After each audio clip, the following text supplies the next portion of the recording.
Assalamualaikum warahmatullahi wabarakatuh. Anak kelas 6, hari ini kita bertemu kembali bersama Pak Fahrija dalam pelajaran Bahasa Indonesia.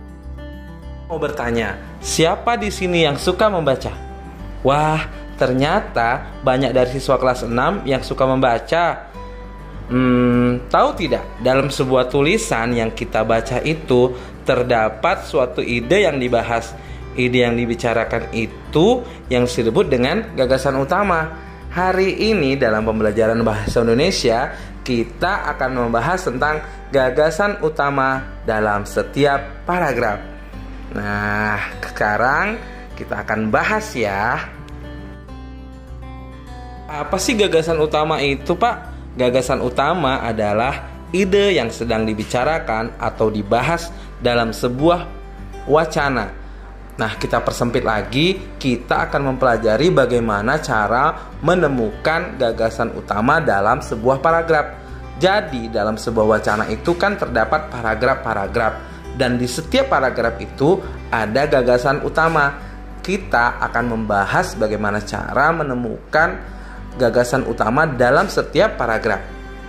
Kita dengarkan penjelasan berikutnya ya. Setelah kita mengetahui apa itu gagasan utama, sekarang kita mau membahas tentang cara menemukan gagasan utama dalam sebuah paragraf. Cara menentukan gagasan utama itu ada dua cara. Yang pertama, membaca teks dengan cermat. Kemudian, menjawab pertanyaan apa yang sedang dibahas dalam paragraf tersebut. Jadi, setelah kita membaca dengan cermat, kita akan coba membuat pertanyaan. Kira-kira di paragraf pertama, apa ya gagasan utamanya? Di paragraf kedua, apa ya gagasan utamanya? Nah, kira-kira seperti itu. Nanti baru kita simpulkan. Nah, langkah yang kedua, setelah kita membaca paragraf tadi, lalu kita menemukan kalimat utama. Kalimat utama ini biasanya sering terdapat di awal paragraf ataupun di akhir paragraf.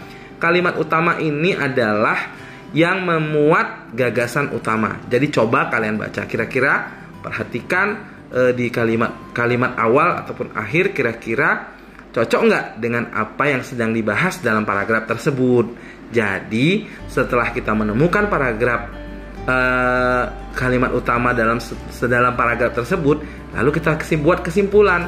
Oh, ternyata ini gagasan utamanya. Nah, Bapak akan memberi contoh ya.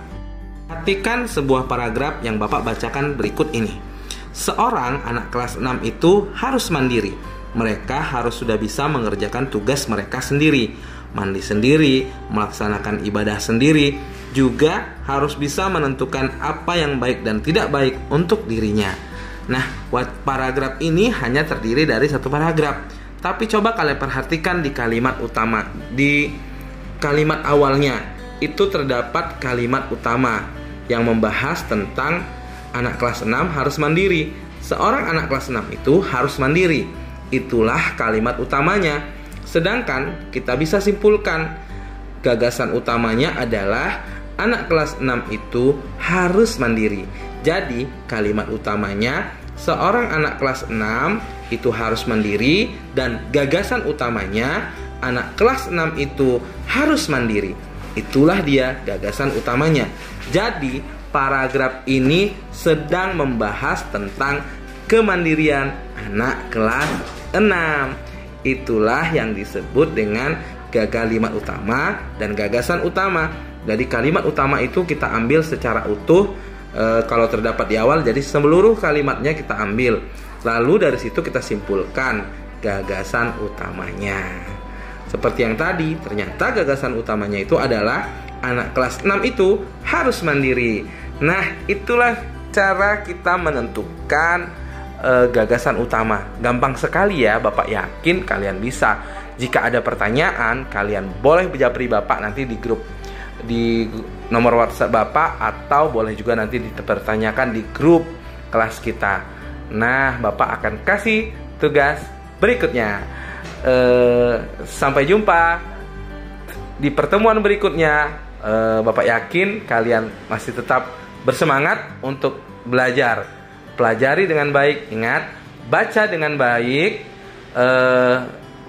wacananya, lalu kemudian tentukan kalimat utamanya, baru setelah itu buatlah sebuah kesimpulan untuk mencari gagasan utama. Selamat belajar di rumah ya anak kelas 6. Assalamualaikum warahmatullahi wabarakatuh.